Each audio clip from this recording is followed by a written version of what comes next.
Welcome everybody to Cool Guy Reviews, a channel where we take a deep dive into movies, TV shows, pop culture, and games. And welcome back to my One Piece live action series review. Today we're going to be taking a close look at episode 7. Sanji finally joined our Straw Hats in the last episode, but it was revealed that Nami was secretly working for Arlong all along. Our crew is on the mission to get her back. Will she accept? We'll find out shortly. But first, I'm going to hit you guys with a spoiler warning, so if you don't want to get spoiled, please go watch the episode and come back and support this video. Alright, now that we got that out of the way, let's set sail. Episode 7, The Girl with the Sawfish Tattoo. We start the episode with Buggy leading the crew to Arlong Park, Arlong's base of operation and home. Zoro gets annoyed at Buggy's constant banter and threatens to throw his head overboard if he is lying, but Buggy said he made a deal with Luffy to lead him to Nami and he gets to get his body back. Zoro then drops Buggy's head in a barrel. Meanwhile, Luffy and Sanji talk about Nami as Zoro walks in. Sanji thinks there's more to why Nami betrayed them as Zoro argues back. The arguing stops as they reach their destination to the Konomi Islands. We then see a young Nami running around playing with her adopted sister Nojiko and her adoptive mother Belle-Mère. They play a card game as she snaps back to reality. Nami, your bet. Turns out Nami was daydreaming as she is currently playing a card game against her fellow crewmates in the Arlong Pirates. She lies and cheats to victory, taking all their berries, which if you didn't know, is the currency in One Piece. You know, we don't lie about money on this crew. Kurubi steps in and tells Nami Arlong wants to speak to her, and she walks off, making her way to the center of the building, where we get a flashback as she is reading a map book as her family walks in. Belle-Mère notices the book and finds out she stole it from the store. Nami is tired of being poor as she argues with Belle-Mère, and as it gets heated, Nojiko's not my sister and you're not even my mom! Nami runs away into the orange groves. Belle-Mère finds Nami and tells her the story of how she found them. Belle-Mère was a marine, and after a brutal battle, she was one of the only survivors. She was ready to die and heard a noise. She found Nami and Nojiko and decided to live on to take care of them as they were her own. Nami snaps out again as Arlong walks into the room. Arlong thanks Nami for all her work. Because of her, they mapped out the entire East Blue and now know every location within. She tells Arlong they made a deal and hands over the map to him. He tells her she is a valuable member of his crew. Arlong proceeds to tell Nami his plan to wipe out humankind so fishmen can rule the seas. Nami warns Arlong about the Marines and he says they can be bought. He then tells Nami she will have a special place in his empire. I better. He then tells her she has one more mission, to gather tribute from Koko village as they are late on their payment, and Nami says she's not welcome there. This job requires a human touch. We then cut to Garp as he makes his way into the Baratier. Zeph walks in and greets Garp. I always wondered what happened to the infamous Red Leg Zeph. Zeph tells Garp he is retired and is now just a chef. Garp asks Zeph if he knows anything about a pirate named Luffy. I can't help you. Can't or won't? No, I'm drawing a blank. Zeph tells Garp he has many wonderful steaks if he'd like some, and Garp agrees to have a sit down with Zeph. We then cut to our crew as they make their way through a battered Koko village. They walk into a town meeting as they pay their tributes, but it isn't enough. Nami then walks in and is confronted by Nojiko. You got a lot of nerve showing your face, yeah? Got something for me? We then get another flashback as Nami is returning the book to the sheriff of Koko village, Genzo. She apologizes as a woman runs in yelling pirates are attacking the village. Arlong's pirates pillage and destroy the village, and we see how Genzo got his scars. We cut back to the present day as he hands over the tribute to Nami. As she is walking away, she notices our crew watching. Luffy tells Nami this isn't who she is and asks if she needs help. She tells them she was never part of the crew and they should just leave as she never wants to see them again. That went about as bad as it could. Our crew argue again about Nami, but Luffy has an idea. Luffy walks over to Genzo and asks if they can get direction to Nojiko's home. They make their way through the orange groves to find the home. They are greeted by Nojiko with a gun. Luffy tells her they need help finding Nami and she feels bad that Nami has lied to them too. Sanji offers to cook her a meal. You cook? He's the best cook in the East Blue. You never tasted anything better in your life. Usopp's word. She accepts the offer and they walk in. We then cut back to Garp as he is enjoying his steak meal that Zeph cooked up. Garp and Bogart talk about Zeph's reasoning to retire, and Zeph says it's time for the new generation to rise up as Garp laughs it up. Zeph then offers Garp some of his best aged wine. Back at Arlong Park, Arlong celebrates with his crew as Nami comes back in with the tribute. As she talks about their deal, they are interrupted by a group of Marines walking in.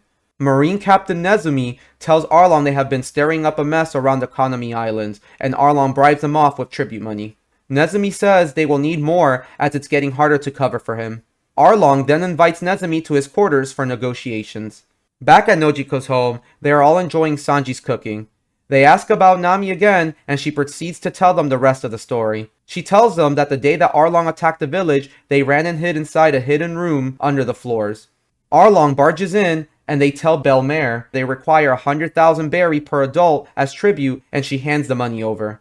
As he walks away, Arlong notices more food plates on the table and threatens Belmare as Nami and Nojiko run to save her. Arlong says he wants another 100,000 berry, and she tells him the 100,000 she already gave them is for them. Belmare tells them they deserve to live a long, happy life. She tells him she loves them, and Nojiko is still distraught as her crew wonders why Nami would work for Arlong since he killed their mother. Luffy leaves, and Zoro follows behind. Luffy tells Zoro he's upset about Nami, and Zoro comforts him. Back at Arlong Park, Arlong negotiates with Nezumi. After handing over the berries, Arlong takes offense to Nezumi's remarks. Nezumi feels bad and decides to give half back to Arlong and walks away. Nami then steps in and asks Arlong about their deal. Arlong tells Nami to meet him with the 100 million berries at sunrise, and Nami walks away. Arlong then tells Kurubi to bring Nezumi back to him.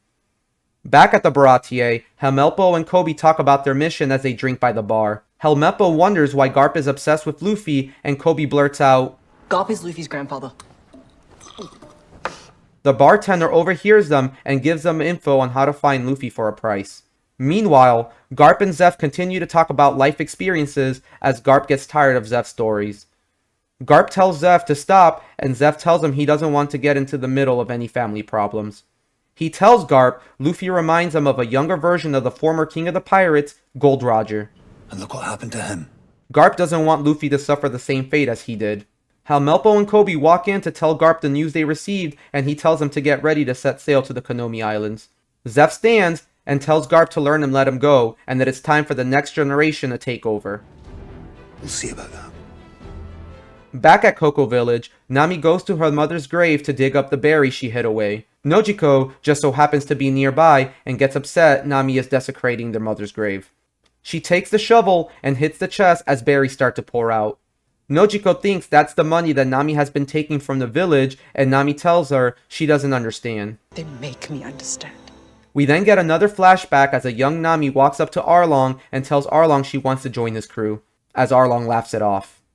She shows Arlong a picture of a map she drew, and Arlong is impressed. He asks why she would want to join him, and then we head back to the present as Nami tells Nojiko that she only joined so she can buy Koko Village back from Arlong. Nojiko feels bad because for many years she hated Nami for all the deeds she has done in the past. As Nojiko forgives Nami, Nezumi interrupts as he tells them he is confiscating the money. Nami realizes this is Arlong's doing and tries to fight back, but she can't do anything as all her hard work she's done for years is going to waste. Nojiko tries to hold Nami back, but she breaks away and runs towards Koko Village. Meanwhile, Arlong gathers his crew as they are ready to set their mission to conquer the seas into motion. As Nami nears Koko Village, she stops in shock as she sees it in the distance. She grips her sawfish tattoo as we get an extremely emotional scene with Nami facing all her guilt and hatred. She takes a knife and continuously stabs her tattoo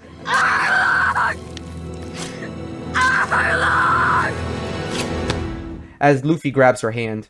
Nami glances over her shoulders to see Luffy there, and in anger, she tells him to leave.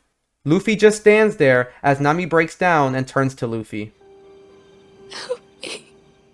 Luffy takes a straw hat and places it on Nami's head as he walks away and tells her, Of course I will! Luffy then gathers the crew as they are about to make their famous walk to Arlong Park as we see Koko Village burning in the distance. The episode then ends. And that was episode 7 of One Piece, and what an emotional roller coaster that was. We get to see Nami's traumatic backstory as we get to meet her adoptive sister, Nojiko, and her adoptive mother, Belmare. We also see how truly manipulative Arlong is as he tricks Nami into doing his bidding without the intent to follow through their deal. We get a nice interaction between Garp and Zeph as they talk about their respective era as Zeph warns Garp about the future that is to come. We finally get to see the live-action take on Nami's emotional journey as she breaks down, and Luffy, like a true hero, stands up for Nami. With an amazing performance from Emily Rudd, she stole the scene and what could possibly be one, if not the best scene in the whole season. I look forward to the season finale next. I'm going to give episode 7 of One Piece an 8.5 out of 10. If you enjoyed the video, please hit the like button and subscribe for more content just like this. And remember to comment down below and let me know your thoughts on episode 7.